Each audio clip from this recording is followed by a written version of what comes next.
오늘 선생님은 속사도 교부 중에 최소한 이런 사람이 있다는 정도만 알고 가시면 좋을 것 같아요.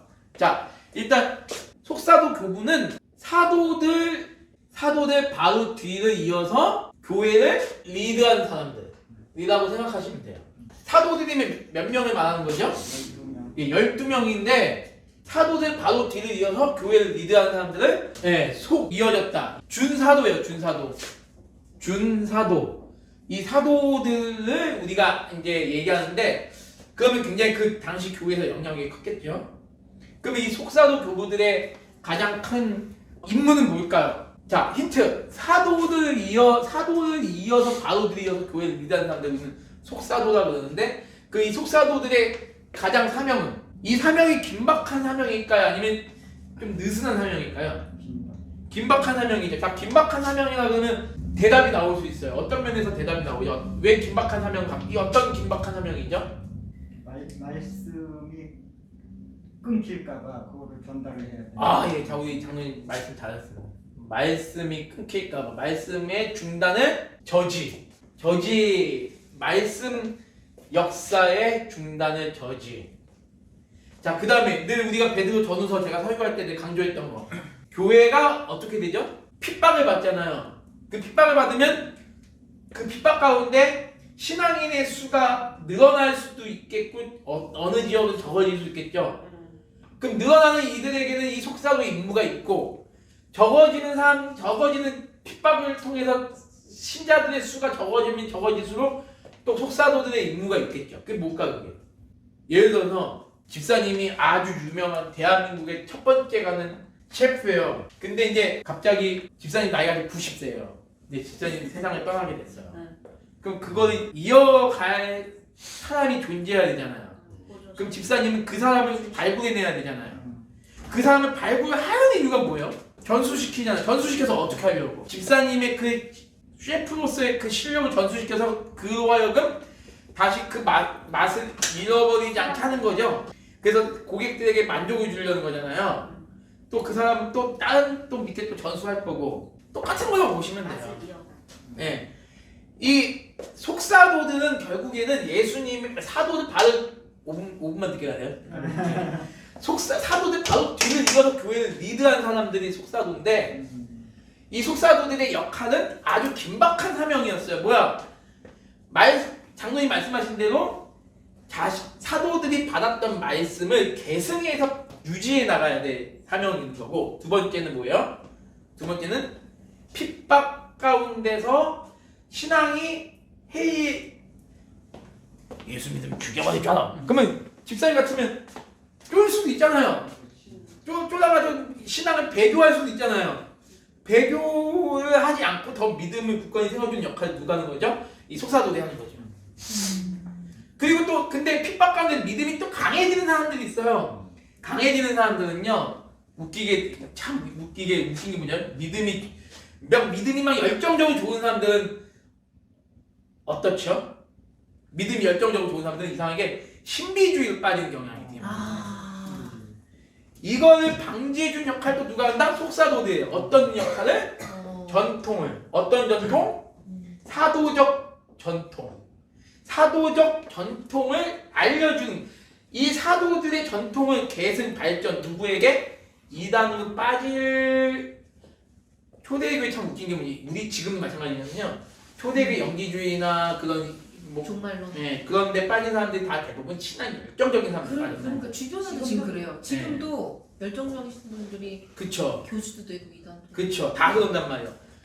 근데 그들에게 뭘 가르쳐주냐면 이 사도적 전통을 가르쳐주는 거예요.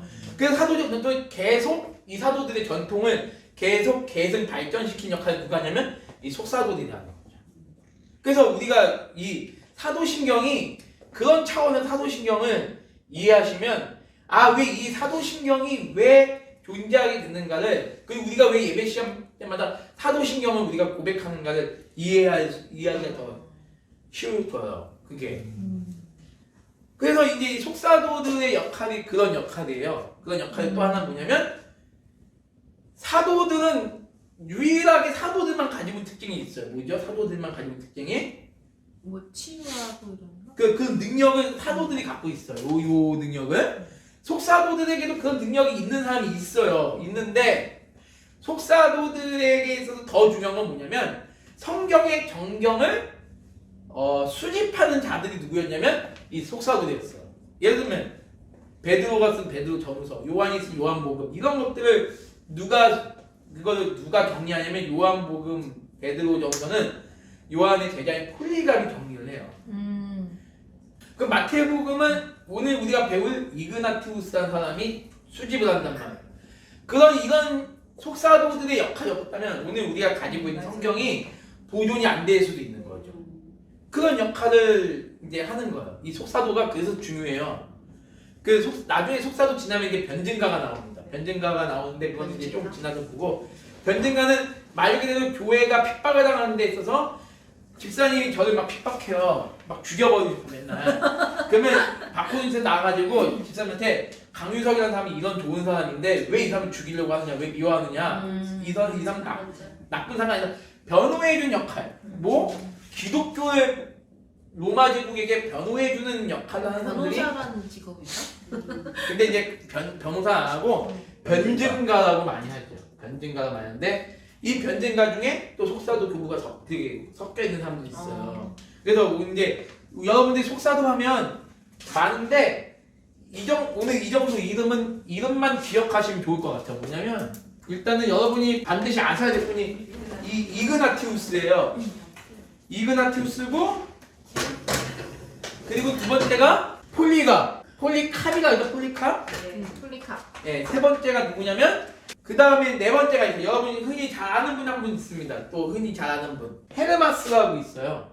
터툴리아는 좀 후대 인물이에요. 이게 지금 터툴리아는 쉽게 말하면 속사도는 아니에요. 터툴리아. 이거는 언제냐면 사도의 바로 계승자들이 그럼 있는 12제자들이 죽은 다음? 아니요. 사도들의 제자들이라고. 사도들의 제자들이라고 같이 하면 동시대 살아. 사도들보다 20-30년 아래 나이가 20년 정도 아래.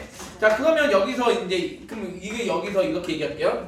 자, 이그나티우스 하면 누구냐면요, 예수님께서 어린이들 안수할 때 이 어떤 어린이 머리 안수해요. 안수하고 누구든지 이 어린아이와 같지 아니하면 하늘나라에 들어가지 못하느니라 했때 그 안수 그 애가 이그나티우스다라는 얘기가 있어요.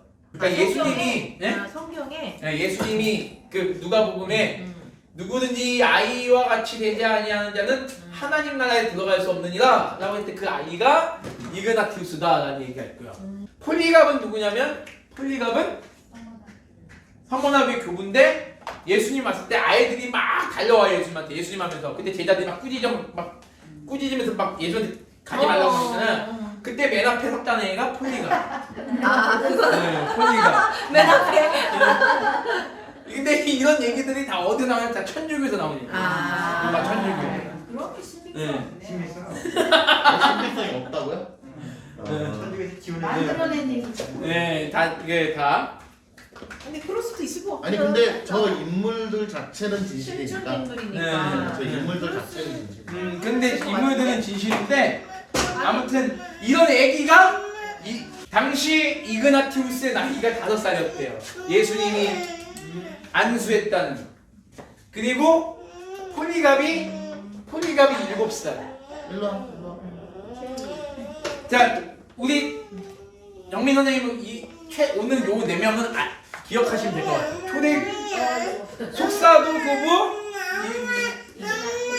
속사도 고부 1번이 이그나티우스, 알았어. 폴리가. 2번이 폴리가, 3번이 로마의 클레멘트, 4번이 헤르마스. 자, 근데 여기서 왜 로마의 클레멘트는 누구냐? 로마의 클레멘트는 왜 이름을 앞에 로마라고 붙였냐면 알렉산드리아의 클레멘트라는 사람이 또 한 명 있어요.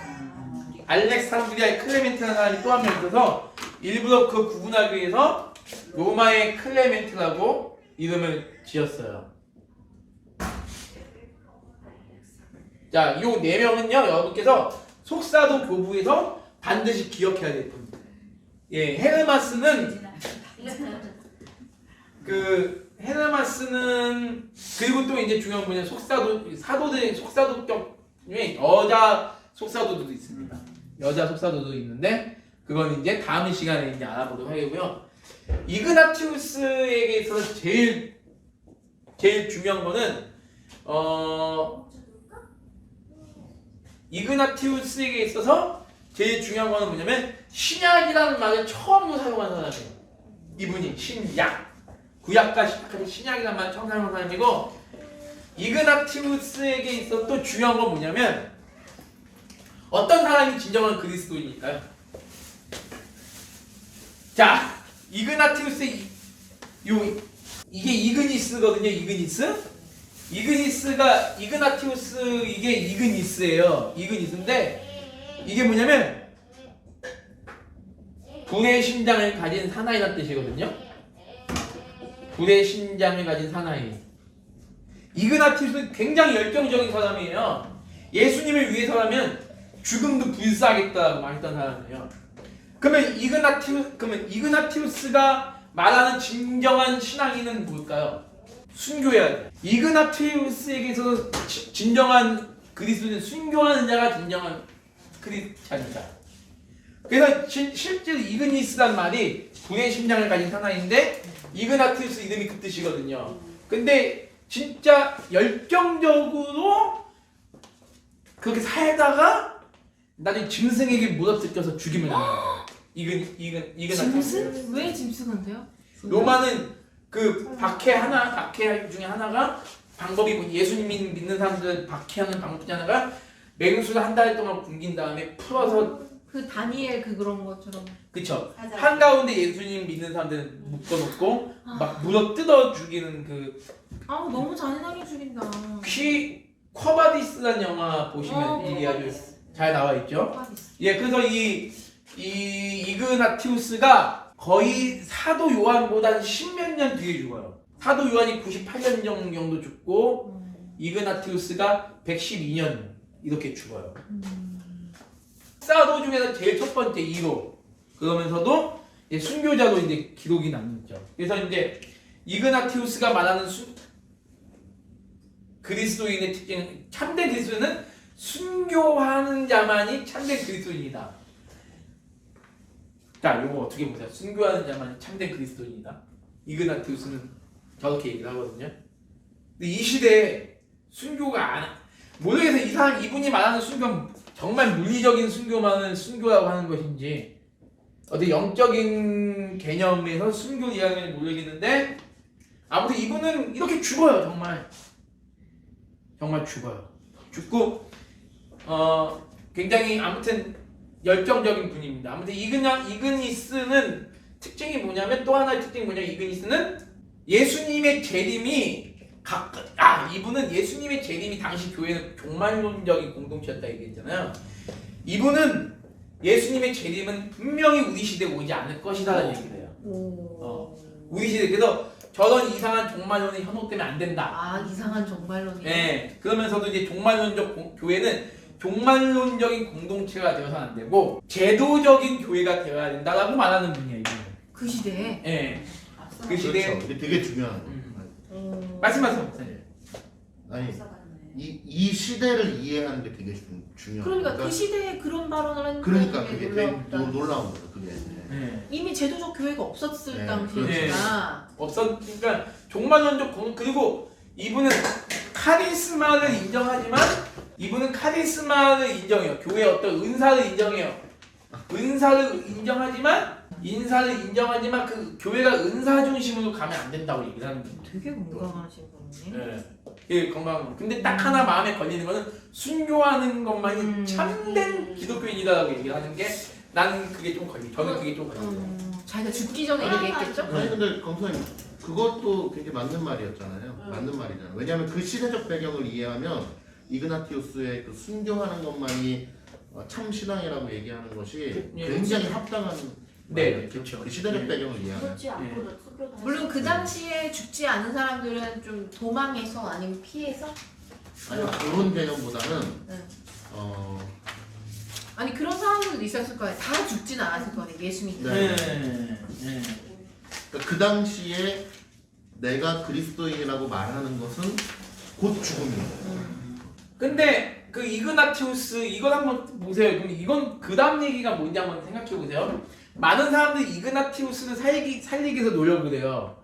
근데 이그나티우스는 스스로 택했기를 로마 제국에서 꽤 명망 높은 가문의 사람이에요. 귀족입니다. 아니 유대인이 아니고 귀족이에요. 로마 사람이라고요?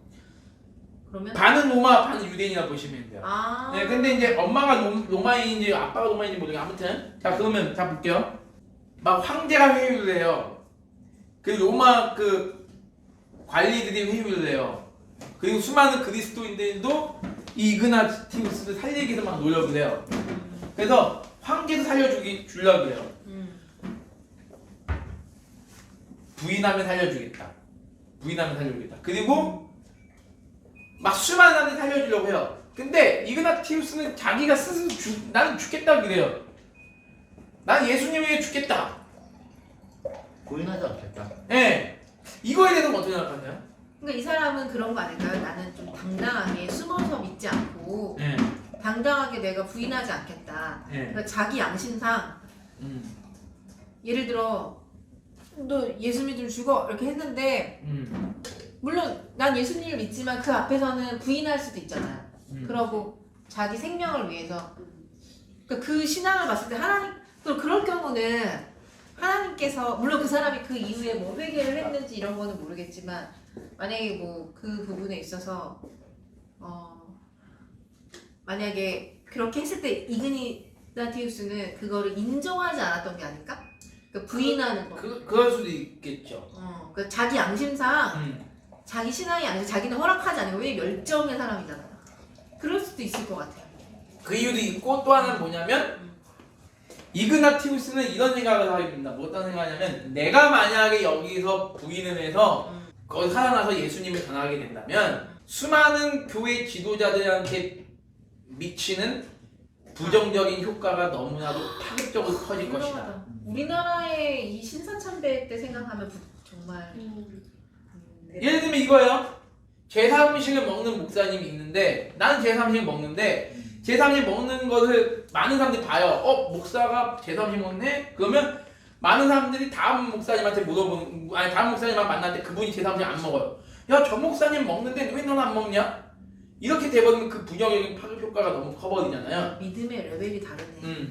이그나티우스는 내가 만약에 부인해서 산다면 오히려 더 핍박은 더 세질 것이고 수많은 교회 지도자들이 나로 인해서 피해를 볼 것이 아니겠는가. 이제 이런 생각을 하는 거죠.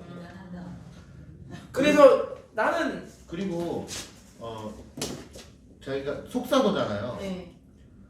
자신의 스승격인 사도들이 네. 다 부인하지 않고 순교했잖아요. 자기가 그거를 부인하고서 살아나게 되면은 부인하지 않고 순교해 나간 수많은 선조들의 죽음이 헛되다.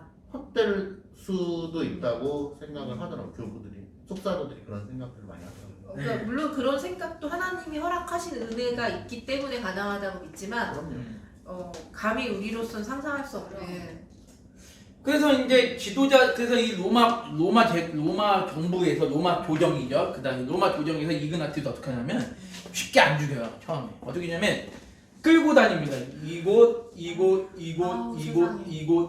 끌고 다녀요. 끌고 다니면 많은 기독교인들 볼 거 아니에요.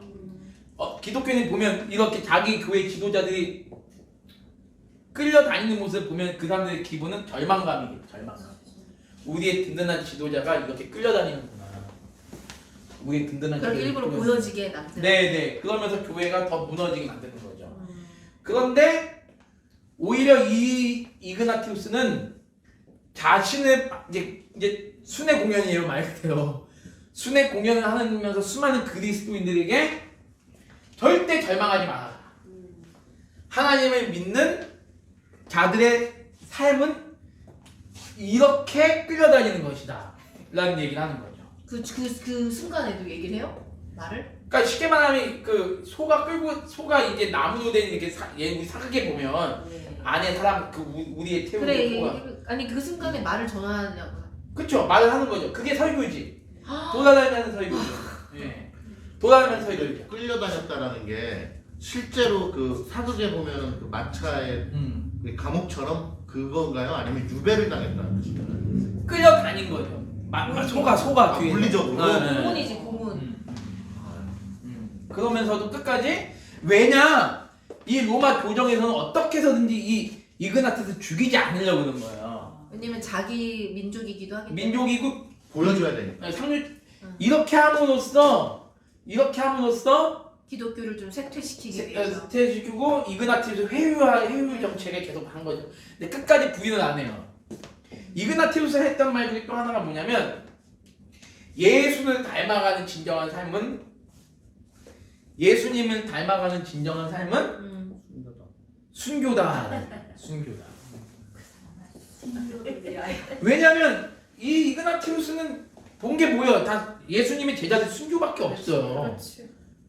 그 수많은 기독교들 순교밖에 본 게 없기 때문에 이분 입장에서는 순교가 곧 신앙이다. 제대로. 신장이다. 뭐 근데 이 말에 대해서 반대하실 분은 하셔도 돼요. 저는 그건 충분히 가능하다고 봐요.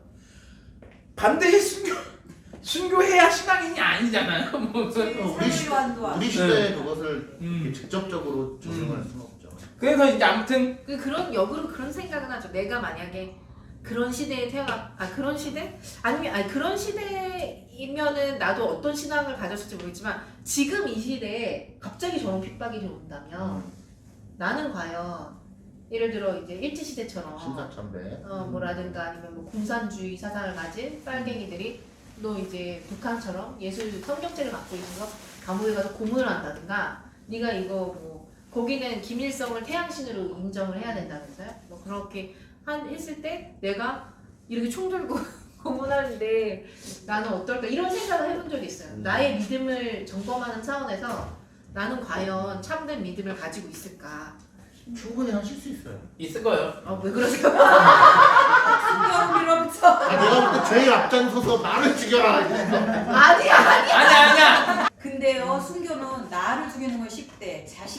그냥 자식을 좀 제가 인질로 삼을 때가 제일 어렵다. 그거는 좀 제가 그렇게 할 것 같아요. 자 그래서 이 이그나티우스가 로마 기독교인들에게 보내는 편지라는 책이 있어요. 로마 기독교인들에게 보내는 편지. 자, 이 편지의 내용은 뭐냐면요. 더 이상 나를 위해서 석방을 위한 탄원을 해주지 마십시오. 그냥 날 그냥 죽게 해주십시오. 저는 죽기 위해 태어났다.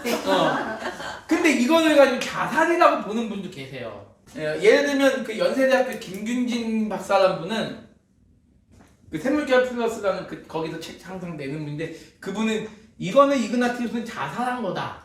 왜 자살해요? 그게 아니 충분히 풀려날 수 있었는데 네. 저렇게 편지를 보내면 풀려날 수도 있어요? 아니 로마 귀족이나 로마 정부에서는 이그나티우스 예수님만 거부하면 무조건 벼슬 모든 걸 다 주려는 거였어요. 이그나티우스는 그 당시 함부로 죽일 수 있는 사람이 아니었어요. 근데 예수님 거부하면 안 되는 거 아니에요, 그거는? 예? 왜? 예수님을 거부하면 안 되죠. 그러니까 이걸 자살로 보냐 이거지. 이게 왜 자살이에요? 그러니까요. 왜 제가 드리는 또 얘기는 자유주의야?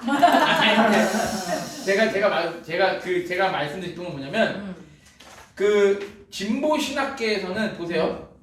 신사참배 다 찬성이에요. 그러니까 보세요. 결론은 뭐냐면 진보는 예수님을 위해서 죽을 사람들이 아니라는 거예요. 제가 말씀드린 거. 아우 죽기는커녕 그 같이 같은 편에서 할 수 있을 애들이야. 저는 절대 안 죽을 거라 봐요. 어느 특정 교단 목사님들은 비방하고 그렇지 않지만 그분들은 물론 나도 그렇게 말하는 저도 자신은 없지만 그분은 100% 그렇지. 의도적으로 자살하지 않을 거예요. 갈등조차 안 하겠죠. 갈등조차. 네.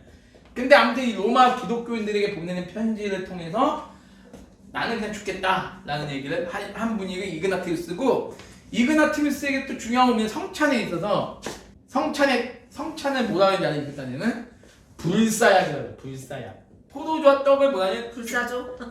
죽지 않는 약이다라는 거예요. 성찬이? 네. 내 몸 육신은 죽을지언정. 네. 굉장히 멋진 말이네요. 네, 불사약이라는 말을 표현해요. 불의 남자야. 성찬은 속사도 부부들 중에서 최초로 성찬에 대해서 얘기하는 분이에요. 영원한 생명을 주는. 죽지 않는 약이다. 불사약이라는 표현을 써요. 아무리 맛있는 음식도 먹으면 그래도 나중에 다 죽지만 얘는 영원히 죽지 않게 한다. 내가 저기 성찬을 하고 싶어지는데. 내 몸은 죽지만 네. 내 몸은 죽지만 내 생명은 영원히 산다. 이게 이제 이그나티우스 아주 유명한 말이죠. 유명한 말은 아니고 그냥 뭐 다 아는 얘기인데 진짜 대단하다. 아무튼 이제 그것만 한 분이 누구다? 이그나티우스다라는 정도. 이그나티우스. 사도들보다 더 센 것 같아. 예? 사도들보다. 사도들보다 셀 수 있겠죠. 아니 뭐 그리고 얘는 또 충분히 살 수 있는 건덕지가 있었는데. 네. 지금. 근데 그 속사도들을 여러분이 한번 나눠보세요. 예수님 12제자처럼 속사도들 한번 나눠보면 좋아요. 가문, 나이, 뭐 어떻게 죽나, 뭐 학력, 뭐 결혼관계 이런 거 다 나눠보면 이게 또 되게 재밌어요. 되게 속사도가 재밌는 것 같아요. 속사도가 재밌죠. 왜냐면 성경에 없는 인물인데 역사적인 실존 인물이잖아요. 그게 이게 5살짜리 그 예수님이 안수한 아기인지 모르겠어요. 저건 아닌 거. 아니 근데 거의 그렇게 얘기하잖아요. 아니 난 그럴 수 있을 것 같은데 나는. 뭐 모르죠? 뭐? 사료에 그렇게 나와 있으니까. 사료? 그 이그나티우스는 이제 그거고요. 폴리갑에 대해서 한번 좀 또 알아볼게요. 폴리갑은 여러분 누구의 제자로 유명하죠?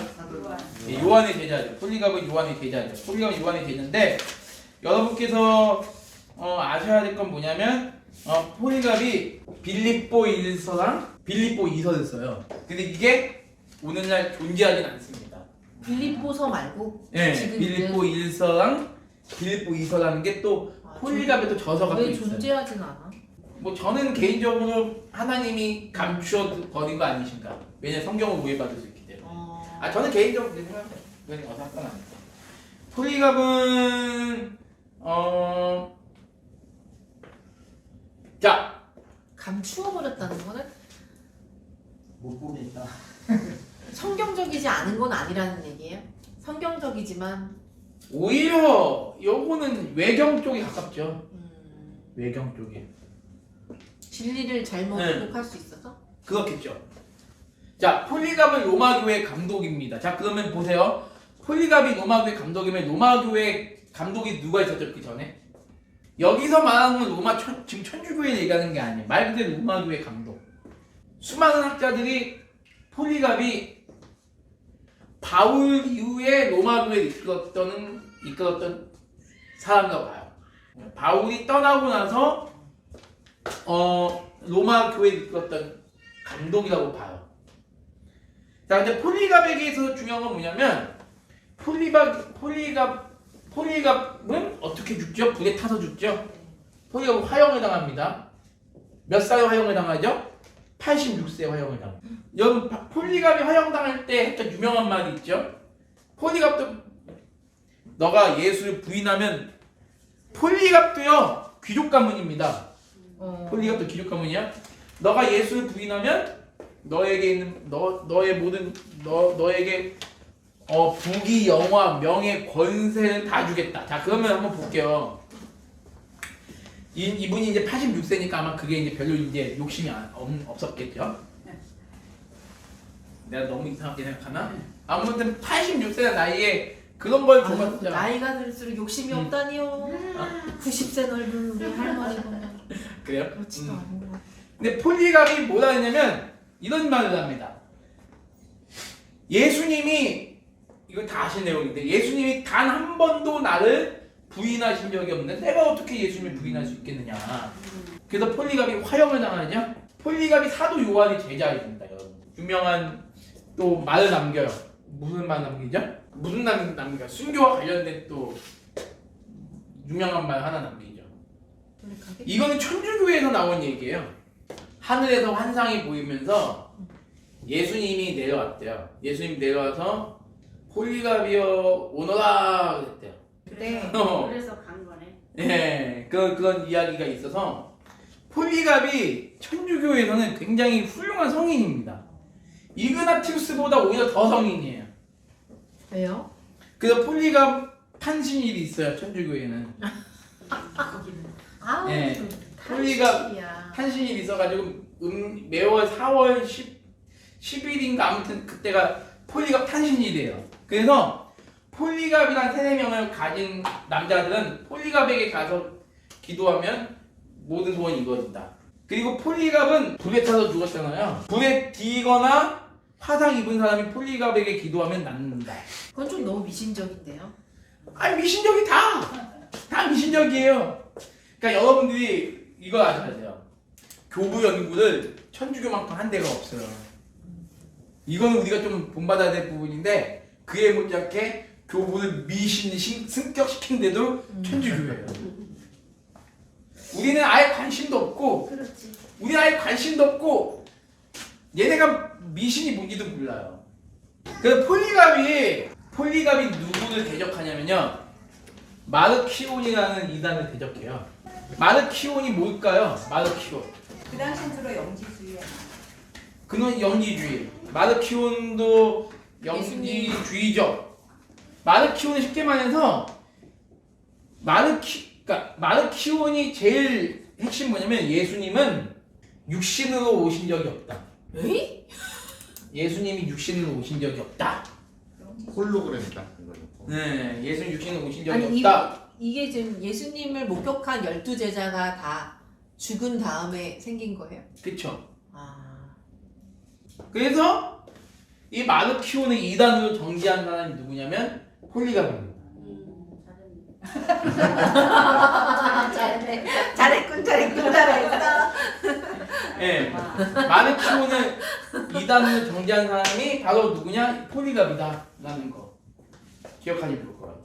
마르키온은 그래서 이렇게 얘기해요. 폴리갑이 이런 얘기를 해요. 예수님이 육신으로 오신 것을 부인하는 자는 누구나 보다 적그리스도다. 예수님이 육신으로 온 것을 부인하는 자는 적그리스도다. 우리 박호진 사님께 한번 물어볼게요. 예수님이 육신으로 오셨다고 믿으시죠? 예수님이 육신의 몸을 입고 오셨다고 믿으시죠? 마르키오는 예수님이 육신으로 온 것을 부인해요. 가연설이라는 게 그 무서운 게 가연설. 가연설이 뭐냐면 가짜로 현현한다는 오해하셔야지 말게 뭐냐면 가짜니까 안 만져지는 게 아니라 가짜도 만져질 수 있다는 아 거예요. 가짜도 만져질 수 네. 있다. 네, 가짜도 만져질 수 뭐야 그럼? 어떻게 분별해? 그래서 이게 가짜도 존재한다는 뜻이에요. 가짜도 존재한다. 가연설이란 이단이 그 생기는 거예요. 그냥 아예 예수님 존재 자체를 부인하기 싫어하는. 그 예수님이 또 유대인하고는 또 다른 거죠? 유대인하고는 유대인하고 비슷하죠. 비슷한 거예요? 예, 유대 사상이나 예수 안 믿으니까. 자, 육신은 뭐예요? 영지주의는 더러운 거예요. 쇳덩어리. 예수님이 아 그래서 영지주의가 생긴 거구나. 그렇죠. 죄된 모습의 육신을 입고 있다는 우리가 거죠. 믿는 신이 육신으로 오실 리가 없는 거야. 그렇죠. 이들이. 하나님이 육신을 입을 수 없다는 거죠. 아, 예수님이 육신을 입을 수 없다. 그리고 또 유명한 얘기 또 하나 있어요. 자, 폴리갑이 최초로 성탄절을 거부해요. 성탄절이 그때도 있었어요? 아니 성탄절은 없었지만 예수님의 탄생을 12월로 보이지 않는 최초의 인물이 폴리갑이에요. 아니 그 당시도 예수님의 탄생 날을 몰라요? 모를 수 있겠죠. 그래서 제자들 가운데 예수님의 탄생 날짜를 아는 사람은 아마 없을걸요? 제자들도 그럼요. 예수님이 비밀로 했다면. 아 비밀로 했다면? 아니 비밀 했는지 안 했는지 모르겠지만 예수님의 형제도 몰랐을까요? 형제들이 알았. 왜 몰라? 자기 엄마는 알 거 아니야. 엄마는 알았겠지. 자기가 탕탕 닫아서. 근데 저는 이건 적정과 절도 원리 어긋났는데 하나님이 하나님 마리아에게 입단속 시킨 거니까 예수님의 탄생을 형제들도 모르게. 그래서 이제 아무튼 이 폴리갑은 예수님의 생일이 이른 봄이 아니었을까라는 이야기를 하는 사람이 폴리갑이에요. 아무튼 처음으로. 근데 이 폴리갑도 천주교에서 아주 유명한 성인이죠. 폴리갑이 유고를 숭배해요. 유고를 숭배. 지금 바티칸 성당에 가면 자, 그게 진짜 맞아요? 그게 뻥이겠지. 근데 유골이 진짜 유골이 이게 있어요. 부식되는 거 아니에요? 유골이 이렇게 있는데 이게 폴리갑의 머리라는 거죠. 사형당 화영당에도 뼈가. 아니 그 저희 구글에 그러니까. 치면 나와요. 폴리갑에 6월 해가지고 구글에 치면 나와요. 그 진짜 화형당이 있는데 어떻게 유골이 있는지 모르겠어요. 아 화형은 유골이 안 생겨요? 폴리갑의 유해를 신도들이 수습을 해요. 그래서 이제 그게 이제 됐다 그러고 또 폴리갑이 죽기 전에 유명한 말을 남깁니다. 뭐냐면 I am a Christian. 어우. I am a Christian이라는 말을 딱 남겨요. 폴리갑이? 네. 그때 그 말이 없었어요? 없었으니까 했으니까 이게 유명해진 거겠죠. 크리스찬이 어떤 의미예요? 어떤? 나는 기독교인이다. 나는 그냥 그리스도인이다. 그래서 크리스찬이 생긴 거구나. 그쵸, 그런 거죠. 나는 그리스도입니다. 폴리갑 훌륭하죠? 그래서 폴리갑이 서기 156년에 죽어요. 156년. 그의 스승인 사도 요한은 98년에 죽고, 그러니까 거의 한 60년 가까이 더 사는 거죠. 이 폴리갑이. 자, 한번 볼게요. 이때가 예수님이 승천하시고 나서 예수님이 승천하신 지 승천 30년 했다고 봤을 때 몇 년 후에 일어난 일이죠? 이게 거의 120년 후에 일어난 일이죠? 로마 제국의 박해가 막 커져가는 그 시기에 일어나는 거예요. 아까 그 누구야 이그나티우스 얘기하는데 이그나티우스 얘기가 좀 빠진 게 있어요. 뭐냐면 이그나티우스는 이거 두 가지를 얘기를 드려야겠다. 이그나티우스가 이그나티우스에 있어서 가장 관심이 갔던 분야가 어느 분야일 것 같아요? 예를 들면 이렇게 뭐 굳이 나눈다면 신론, 인간론, 기독론, 교회론, 구원론, 교회론, 종말론. 이 중에서 이그나티우스가 가장 관심 가졌던 분야가 뭘까? 기독론. 기독론. 이그나티우스는 기독론에 가장 관심이 가요. 기독론이 예수 그리스도에 대해서. 진짜 이거 아시면 돼요. 신론은 삼위일체 하나님에 대해서,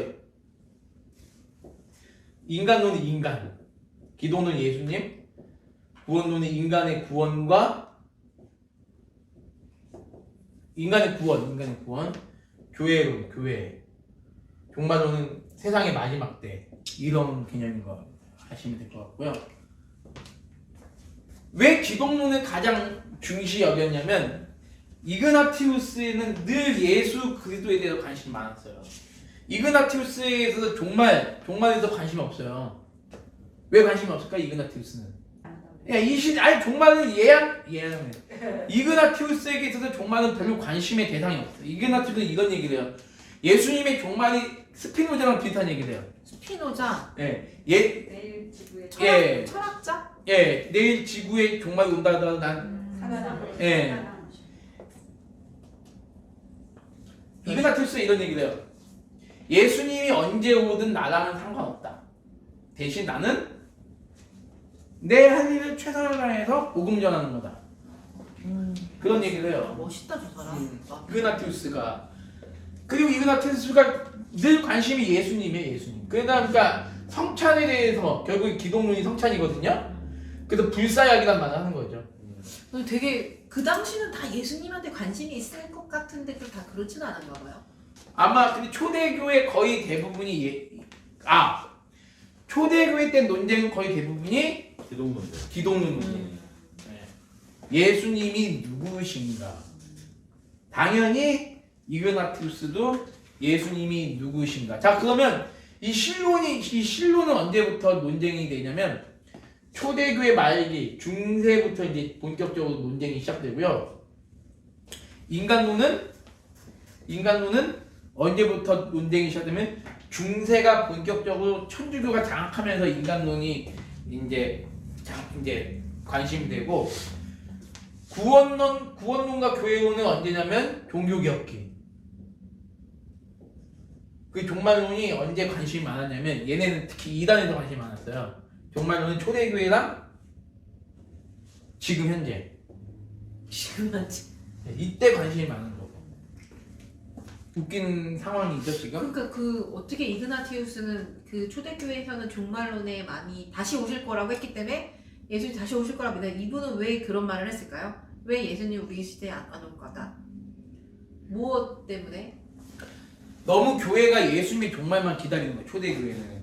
왜냐면 아무것도 안 하고. 아무것도 안 하고 아니 이제 핍박이 오니까 이제 예수님 종말만 기다리는 거지 뭐 그냥 빨리 이 핍박을 해결해 줄 수 있는 분은 그 이스라엘 민족을 해방해 줄 수 있는 분 빨리 예수님이 오시는 것밖에 없는 거죠. 그러니까 이제 뭐예요? 결국에는 나오지 않는 거예요. 카타콤에 숨어서 나오지 않고. 그러니까 뭐 이런 말 한 적은 없어요. 이그나티우스가 종말은 종말이 그러니까 예수님이 이런 말을 하죠. 예수님이 언제 오시는가는 별로 우리 신앙에 영향을 주지 않는다. 이런 얘기를 했지만 종말론은 필요한 불필요한 것이다. 이런 얘기는 한 적은 없고 아무튼 이제 그런 얘기를 한 거죠. 그런 얘기를 한 거죠. 그리고 이그나티우스는 또 뭘 얘기하냐면 아니 그 말씀 때문에 그런 게 아닐까? 땅끝까지 이르러 내가 너희 증인이 사마리아 땅끝까지 그럴 때 내가 다시 올 때는 복음이 다 전파됐을 때다라고 했잖아요. 그 말씀에 대해서 사실 깊이 얘기 생각해보면 모르겠는데 이그나티우스 그런 의도로 예수님의 재림이 현 시대에 오지 않을 것이다라는 얘기를 한 거는 모르겠는데 왜냐면 이제 복음 전파는 이제 시작됐는데 그쵸 뭐 그럴 수 있겠죠. 예. 그럴 수 있겠지. 왜 그거에 대해서 왜 아는 사람이 많이 없는지 의문이네요. 네네 저도 한번 연구해 봐야 되겠다. 이그나티우스가 또 뭘 얘기하냐면 군주적 교회론을 얘기해요. 군주적 교회론. 혹시 무슨 설명하실 수 있어요? 군주적 교회론? 군주라는 게 왕? 그 감독제 네. 말씀하시는 거죠? 쉽게 말해서 이그나티우스는 이 마을에 이런 교회가 있고 이 마을에 이런 교회가 있고 이 마을에 이런 교회가 있으면 이 교회들의 지도자가 한 명은 있어야 된다. 그거는 약간 카톨릭적인 게 있긴 있네요. 카톨릭보다는 교황. 감리교적인 느낌이 더. 감리교가 그래요? 감독. 예. 감리교도 있어요? 지역마다 감독이? 우리는 장로교는 노예라 그러고요. 노예라 그러고 감리교는 연회라 그러거든요. 연회는 감독이고 여기는 노예장이에요. 감독의 권위는요 연회? 말도 못해요. 저 엄청- 감리교는? 세요? 계급이 높아요. 이재신 목사님 감리교회 목사님이면 목사라는 말보다는 감독이라는 말을 더 좋아하는 거예요. 이재신 감독. 왜요? 말 그대로 감독이 뭐냐면 내가 교회를 감독하는 거예요. 우리 지역에 여기 의왕 뭐 화성시 노예는 의미가 달라요? 노예는 장로들의 모임. 장로들 모임은 목사님만이 장로님, 목사님, 장로님, 목사님들의 모임. 연애는 장로는 그냥 허울이고 여기는 목사들만의 모임. 감리교가 좀 더 독재적인 거 아니야? 그쵸? 감리교는 계급제고요. 감리교는 계급제예요. 자유주의 쪽은 어떻게 해요? 감리교는 자유주의라기보다는 자유주의죠. 예, 감리교도. 감리교 말고 한신대나 이런 거기는 한신대는 민주회가 이런 데는 거기는 모르겠어요. 일단 그거는 잘 모르겠어요. 한신대는 기본적으로 장로교니까. 장로교예요? 장로교죠. 신신대. 장로교인데 아 진짜 내가 봤을 때는 아무튼 뭐 그냥 무신론적 장로교. 무슨 예. 정말 이상하다. 아무튼 이런 개념이에요. 이런 개념이고 군주적 교회를 주장했던 사람이 왜냐하면 당시로서는 왜 이그나티우스가 이런 얘기를 할 수밖에 없었냐면 목회자가 없으니까. 그쵸. 교회마다. 개교회마다 목회자가 세워지지 않았기 때문에 이 교회 지도자 그럼 그 당시는 교회가 있긴 있었는데 예. 가정교회. 뭐 장로는요? 보세요. 장로도 없었고 그러니까 그런 개념 자체가 가정교- 없어요. 네. 아, 목사- 목사, 장로 이런 개념 자체가 조금 그러니까 무질서하게 지도자, 그냥 모여 있는 거야. 초대교회니까. 보세요. 베드로 전후에서 베드로가 떠나면 아니면 바울이 떠나면 그 교회 지도자는 없잖아요. 신학 교육이나 아니면 어떤 신앙적인 교육의 체계를 받는 교부들이 있다면서요. 그 교부들이 이제 나중에 그 사도 다 죽은 다음에 하는 겁니다. 그럼 그 교부들이 또 제자를 안 키우나? 그렇게? 신앙 교육이 이어져 아직까지는 교회가 체계적이지 않은가 봐. 박해 가운데 있었기 때문에 체계적인 교육을 드러내놓고 할 수는 없죠. 신학교가 없으니까. 전도도 어렵고 전도도 그래도 하긴 했지. 이걸 그러니까 오늘 시대 우리 교회라고 보시면 좀 힘들고요. 흩어져 있는 그 지역에 아니 교회라는 건물을 만들 수는 없으니까 흩어져 있는 그 지역에 소위 성경에서 표현하는 나그네들 뭐 표현 하나님의 말씀을 쫓아간 나그네들 그런 정도로 이해하시면 될 것 같아요. 여러분들이 이 책을 좀 이제 우리 교회 이제 말씀 상황 때 보신 나은성 교수님이 쓰신 초대교회 여성들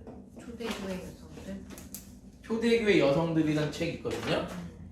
이 책을 같이 읽어보는 것도 되게 유익하겠다라는 생각이 좀 드네요. 초대교회 여성들. 그리고 또 어떤 책을 또 제가 여러분들에게 좀 추천드리고 싶냐면 순교자 열전. 순교자 열전. 순교자들 전기예요, 전기. 전기인데 10명의 순교자들의 이야기가 나와요. 초대교회? 네. 누가 지었죠, 목사님 이거를? 외국 사람. 그러니까 순교자 존 폭스인가 아무튼 있어요. 이건 안성 교수님이 쓰신 거고. 그리고 이제 제가 또 여러분들에게 추천드릴 게 뭐냐면 그림으로 본 10대 박해. 그림으로? 본 10대 박해. 이거는 이제 뭐냐면 로마의 대표적인 기독교 10개 박해를 황제 한 명마다 이제 시대별로 10명의 황제 시대에 일어났던 기독교 박해에 대해서 보여주는 책이에요.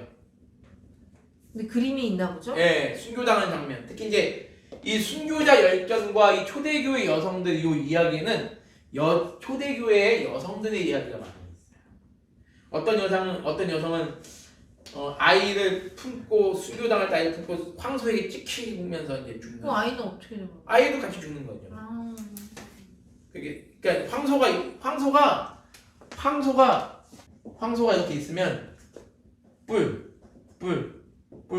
황소 여기도 황소 어떻게 애들이랑 같이 죽어? 황소인데 진짜. 여기 여성이 있으면 한번 막 달려와서 황소가 팍 박잖아요. 박으면 이게 튕겨서 올라가서 내려올 때 또 한번 얘가 받고 또 튕겨올 때 얘가 한번 받고 또 튕겨낼 얘가 한번 받고 그럼 애 안고 있어도 애가 다 날라. 그거겠죠. 이렇게 죽는 그런 여성의 순교 장면이 어디 나오냐면 이 순교자 열전 나와요.